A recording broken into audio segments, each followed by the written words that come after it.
महाराष्ट्र के मुख्यमंत्री देवेंद्र फडणवीस ने घरेलू गैस सिलेंडर की बढ़ी कीमतों पर कहा कि युद्ध जैसे हालात का असर पूरी दुनिया पर पड़ रहा है, जिससे पेट्रोल, डीजल और गैस के दाम बढ़ रहे हैं। उन्होंने कहा कि स्थिति सामान्य होने और सप्लाई बेहतर होने पर कीमतों में फिर से कमी आ सकती है।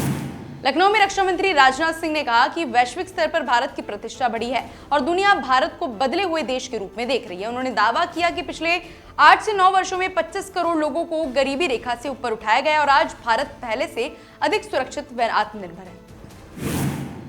डीएमके चीफ एमके स्टालिन ने टीवीके सरकार पर निशाना साधते हुए कहा कि उन्हें संदेह है कि ये सरकार 3 महीने भी नहीं चल पाएगी। उन्होंने सरकार की स्थिरता और कामकाज पर सवाल उठाए। बेंगलुरु में अपने गृह क्षेत्र हरौली के दौरे पर कर्नाटक सीएम डीके शिव कुमार ने लोगों का आभार जताया। उन्होंने कहा कि जनता के आशीर्वाद और प्रार्थनाओं की बदौलत ही वह मुख्यमंत्री बन सके। भारत इंडोनेशिया संयुक्त आयोग की बैठक में इंडोनेशिया के विदेश मंत्री सुगियोनो ने कहा कि यह बैठक 2022 के बाद दोनों देशों के सहयोग की प्रगति की समीक्षा और लंबित मुद्दों पर चर्चा का अच्छा अवसर है। उन्होंने राष्ट्रपति प्रबोवो सुबियांतो की भारत यात्रा के दौरान हुए समझौते को ठोस परिणामों में बदलने पर जोर दिया। वाणिज्य एवं उद्योग मंत्रालय के तहत अपेडा की मदद से झारखंड से पहली बार अमरपाली आम की व्यावसायिक खेप यूनाइटेड किंगडम भेजी गई है।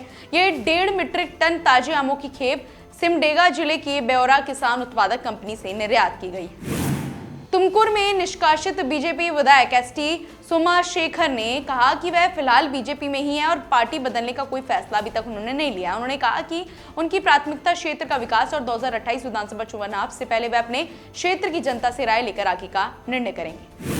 पश्चिम बंगाल में मदरसों के सर्वे को लेकर मंत्री अग्निमित्रा पॉल ने कहा कि अवैध गतिविधियों पर रोक और पारदर्शिता के लिए ये कदम जरूरी है। उन्होंने मदरसों में आधुनिक शिक्षा को बढ़ावा देने और मुस्लिम बच्चों को डॉक्टर, इंजीनियर व प्रशासनिक अधिकारी बनाने के अवसर देने की बात कही।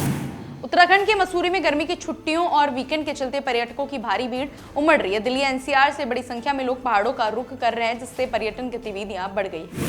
रांची में बीजेपी के राष्ट्रीय अध्यक्ष नितिन नवीन ने कहा कि झारखंड के निर्माण में बीजेपी की अहम भूमिका रही है और अब उसके विकास की जिम्मेदारी भी पार्टी निभाएगी। उन्होंने कहा कि कार्यकर्ताओं में नया उत्साह है और सभी झारखंड में कमल खिलाने के लिए प्रतिबद्ध है।